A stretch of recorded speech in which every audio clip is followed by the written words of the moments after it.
Hello students, in our previous lecture we learned about molecular theory of surface tension, or we can say that surface tension on the basis of molecular theory. आपण बघितलेलं आहे की जे काही surface फिल्ममधले molecules असतात ते downward force त्यांच्यावर act होत असल्यामुळं, स्ट्रॉंग डाऊनवर्ड फोर्स ॲक्ट होत असल्यामुळं सरफेस फिल्ममधले काही मोलिक्युल्स काय होतात की डाऊनवर्ड डिरेक्शनला ट्रॅव्हल करतात आणि त्यामुळं त्या सरफेस फिल्ममधले किंवा सरफेसवरचे जे मोलिक्युल्स आहेत त्यांची संख्या ही काय होते, कमी होते. मग तो सरफेस किंवा ती सरफेस फिल्म स्टेबल ठेवण्यासाठी इतर मोलिक्युल्सवर काय येतो की ताण येतो आणि त्यामुळं तो surface of liquid acts like stretched membrane. एखाद्या ताणलेल्या कापडासारखा तो पृष्ठभाग त्या पाण्याचा किंवा एखाद्या लिक्विडचा हा ॲक्ट होत असतो. त्यामुळं त्या टेन्शनला किंवा त्या ताणाला काय म्हटलं जातं की सरफेस टेन्शन, मराठीमध्ये त्याला पृष्ठीय ताण असं म्हटलं जातं. Okay, and all the molecules on the surface film experience a stretching force. म्हणजे त्या सरफेसवरचे जे मोलिक्युल्स असतात त्यांच्यावर काय असतो की ताण असतो, स्ट्रेचिंग फोर्स. म्हणजे ते दोन्ही बाजूला, समजा हा मोलिक्यूल असेल, इथं मध्ये पकडलेली जी पेन्सिल आहे हा मोलिक्यूल असेल, तर त्याला दोन्ही बाजूंनी इक्वल अँड अपोजिट फोर्स हा ॲक्ट होत असतो. म्हणजे डाव्या बाजूला सुद्धा उजव्या बाजूला सुद्धा त्याला ताणल्यासारखी कंडिशन काय होत असते, एक्सपिरियन्स होत असते. त्याला आपण स्ट्रेचिंग फोर्स असं म्हणू शकतो. ओके, सो इथं म्हणलेलं आहे बघा, all molecules on the line P Q experience equal and opposite forces tangential to surface. आता हा लिक्विड सरफेस आहे असं कन्सिडर करा. याच्यावरती एक इमॅजिनरी लाईन ड्रॉ केलेली आहे पी क्यू, आणि या पी क्यू लाईनवरती काही मोलिक्युल्स घेतलेले आहेत.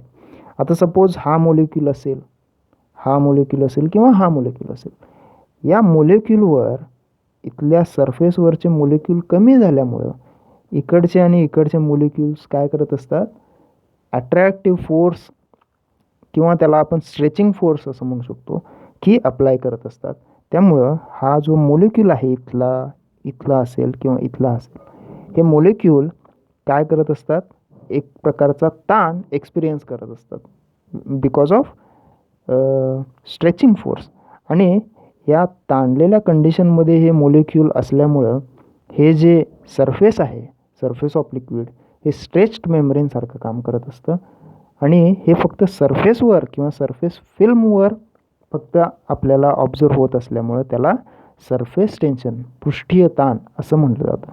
ओके, आता आपण याचे एक्झॅक्ट डेफिनेशन काय होते ते बघूया. तर बघा, surface tension is defined as tangential force acting per unit length on both sides of imaginary line drawn on the free surface of liquid. आता इथं काय म्हणलेलं आहे, टेन्शन म्हणजे काय बघा, ही एक इमॅजिनरी लाईन आपण काय केलेली आहे, या लिक्विडच्या सरफेसवर ड्रॉ केलेली आहे. ओके, आणि या लाईनवर हे जे टँजेन्शियल फोर्सेस अप्लाय व्हायला लागलेत, हे tangential force divide by length of this line is nothing but surface tension. काय म्हणलेलं आहे बघा, the tangential force acting per unit length on both sides of imaginary line drawn on the free surface is called surface tension.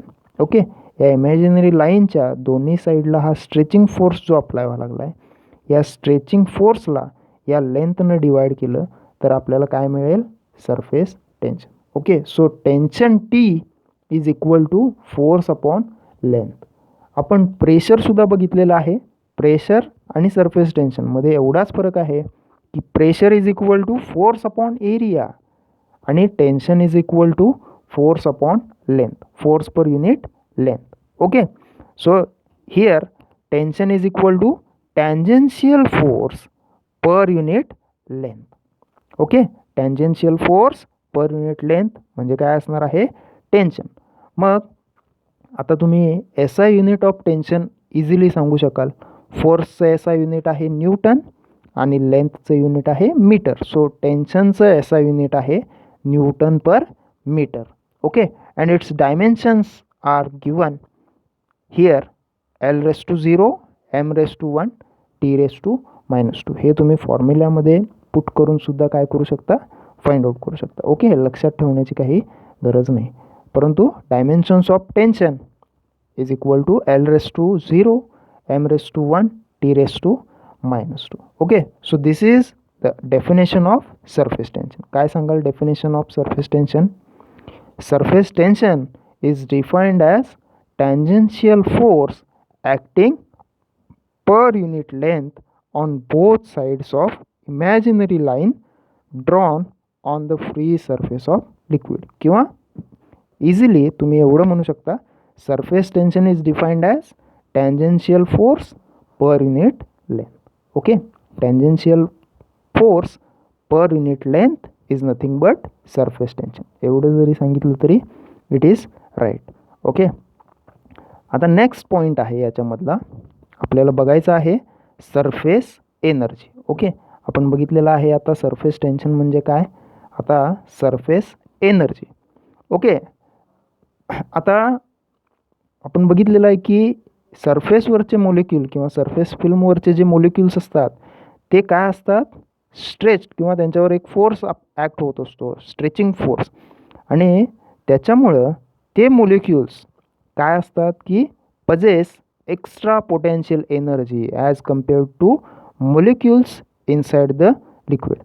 आता surface हा stable ठेवण्यासाठी त्या मोलिक्युल्सवर काय असते की एक फोर्स ॲक्ट होत असतो आणि त्याच्यामुळं the surface molecules possess extra potential energy as compared to the molecules inside the liquid, and the extra energy of the molecules in the surface layer is called surface energy of liquid.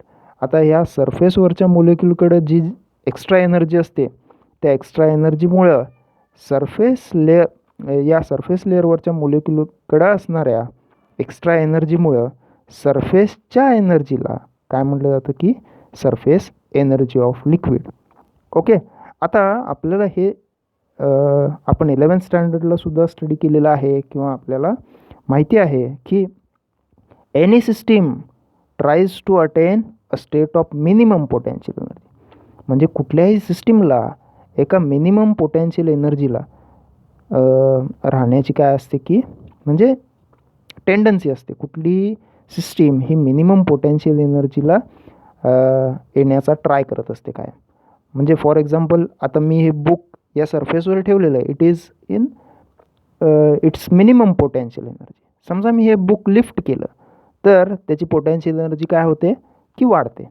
तसंच इथं सरफेसवरच्या मोलिक्यूलमध्ये सुद्धा काय होत असतं की घडत असतं. आता इथं काय झालेलं आहे बघा, त्यांच्यावर एक स्ट्रेचिंग फोर्स अप्लाय झालेला आहे आणि स्ट्रेचिंग फोर्समुळं ते जास्त जागा आणि कमी मोलिक्युल्स अशा पद्धतीची एक कंडिशन इथं तयार झालेली आहे. सरफेसवरच्या मोलिक्युल्सची संख्या ही त्या सरफेसपेक्षा म्हणजे लागणाऱ्या मोलिक्युल्सपेक्षा कमी आहे. मग त्यामुळे त्यांच्यावर स्ट्रेचिंग फोर्स अप्लाय झालेला आहे आणि त्याच्यामुळे त्यांची पोटेन्शियल एनर्जी काय झालेली आहे, वाढलेली आहे. मग ते मिनिमम पोटेन्शियल एनर्जीला येण्याचा ट्राय करतात. म्हणजेच काय करतात की ते आपला जो एरिया आहे तो म्हणजे जो एरिया आहे सरफेस एरिया तो कमी करण्याचा प्रयत्न करत असतात. जर तो एरिया कमी झाला तर त्यांची पोटेन्शियल एनर्जीसुद्धा काय होणार आहे, मिनिमम होणार आहे. परंतु तसं होत नाही. Therefore the energy due to molecules at surface is called surface energy. Okay, आता आपण बघूया हे रिलेशन काय आहे. सरफेस एनर्जी आणि सरफेस टेन्शन यांच्यामधलं रिलेशन आपण बघणार आहे. त्याच्यासाठी इथं एक डायग्राम ड्रॉ केलेली आहे बघा. काय केलेलं आहे की एक रेक्टँग्युलर फ्रेम ऑफ वायर, तारेची एक काय केलेली आहे, फ्रेम तयार केलेली आहे. त्याला नाव दिलेलं आहे आपण P'(S')S. ओके, किंवा P'(P'(S')S' अशा पद्धतीची एक तारेची फ्रेम तयार केलेली आहे आणि त्या फ्रेमला P dash P S S dash या फ्रेमला क्यू आर हा एक मुव्हेबल आर्म काय केलेला आहे की जॉईंट केलेला आहे, फिट केलेला आहे. Okay, as shown in figure. आता बाकीचं काही तुम्ही कन्सिडर करू नका, फक्त एक फ्रेम आहे P dash P S S dash आणि त्याला एक क्यू आर हा आर्म फिट केलेला आहे. ओके, आता काय केलेलं आहे, ही फ्रेम एका सोप सोल्युशनमध्ये डीप केलेली आहे. ओके, सोप सोल्युशनमध्ये डीप करून ती वरती उचलल्यानंतर आपल्याला असं ऑब्झर्व होईल की a film of soap solution will be framed within the boundaries of PQRS. आता ही फिल्म एका सोप सोल्युशनमध्ये बुडवून काढल्यानंतर हा जो एवढा एरिया आहे, एवढा पोर्शन आहे PQRS, या पोर्शनमध्ये आपल्याला एक त्या सोप सोल्युशनची फिल्म तयार झालेली ऑब्झर्व होईल. ओके, मग हे झाल्यानंतर काय होतं, आपल्याला माहिती आहे की या सरफेसवरचे जे मोलिक्युल्स असतात ते स्ट्रेचिंग फोर्स एक्सपिरियन्स करत असतात. त्यामुळं हा एरिया कमी करण्यासाठी ते मोलिक्युल्स जे असतील त्या सोप सोल्युशनमधले ते काय करणार आहेत, या प्रत्येक आर्मला आतल्या डायरेक्शनला ओढून घेण्याचा प्रयत्न करणार आहेत. पण ही तारेची फ्रेम जी आहे ती काय आहे, स्टेडी आहे. हे आर्म्स काही आतमध्ये मूव्ह होणार आहेत का, नाही. एखाद्या वेळेस हा मुव्हेबल आर्म आतमध्ये मूव्ह होऊ शकतो, परंतु हे काय आहेत की फिक्स्ड आर्म्स आहेत, फिक्स्ड साईड्स ऑफ फ्रेम आहेत. त्यामुळं हे PQ, PS, SR हे आर्म्स किंवा ह्या साईड्स काय होणार नाहीत, आतमधल्या साईडला मूव्ह होणार नाहीत. आता आपण काय करायचं आहे, each arm of frame experience inward force F due to the film. आपल्याला असं माहिती आहे की मिनिमम पोटेन्शियल एनर्जीला येण्यासाठी या सोप सोल्युशनमधले मोलिक्युल्स या प्रत्येक साईडला इनवर्ड डिरेक्शनला ओढून घेण्याचा प्रयत्न करतील, फोर्स अप्लाय करतील. So that inward force is F. Okay, if the length of QR is L, या QR या आर्मची लेंथ L आहे असं कन्सिडर करा, then this inward force acting on it is given by. हा फोर्स, इनवर्ड फोर्स हा कसा दिलेला आहे बघा, आपण बघितलेला आहे मगाशी, T is equal to F upon L. Okay, मग तेच इथं यूज करायचं आहे. T is equal to F upon L आहे, फक्त इथं काय केलेलं आहे, फोर्स आपल्याला फाइंड आउट करायचा आहे. Therefore F is equal to tension multiply by length. आता इथं ही लेंथ काय घेतलेली आहे बघा, 2L घेतलेली आहे. If length of QR is L, then inward force acting on it is given by F is equal to tension into twice the length. आता हे 2L का घेतलेलं आहे तर बघा, the film has two surfaces, upper surface and lower surface. Therefore, the total length over which surface tension act on QR is 2L. आता इथं या मुव्हेबल आर्मला अप्पर सरफेस आणि लोअर सरफेस दोन सरफेसेस असणार आहेत. ओके, त्यामुळे लेंथ घेताना upper length आणि लोअर लेंथ, किंवा आपण असं म्हणूया L+L विच इज 2L, अशा पद्धतीनं इथं त्याच्यावर टेन्शन ॲक्ट होत असणार आहे. Okay, the total length over which surface tension act on QR is 2L. Okay, next, suppose and external force F'. आता हा कुठला फोर्स आहे, इनवर्ड फोर्स, म्हणजे आपली पोटेन्शियल एनर्जी मिनिमम करण्यासाठी हे सोप सोल्युशनमधले मोलिक्युल्स इनवर्ड फोर्स अप्लाय करायला लागलेत या QR या आर्मवर. ओके, परंतु आपण काय केलेलं आहे बघा, suppose and external force F' is applied to arm QR so that it pulls the arm away and tries to increase the surface area of the film. अगोदरच हे यांची पोटेन्शियल एनर्जी जास्त आहे, त्याच्यातच आपण हा जो आर्म आहे QR, या QR या मुव्हेबल आर्मला अजून पुढं काय केलेलं आहे की त्याला फोर्स अप्लाय केलेला आहे आउटवर्ड डिरेक्शनला. मग त्यावेळेस काय होईल हे आपण बघायचं.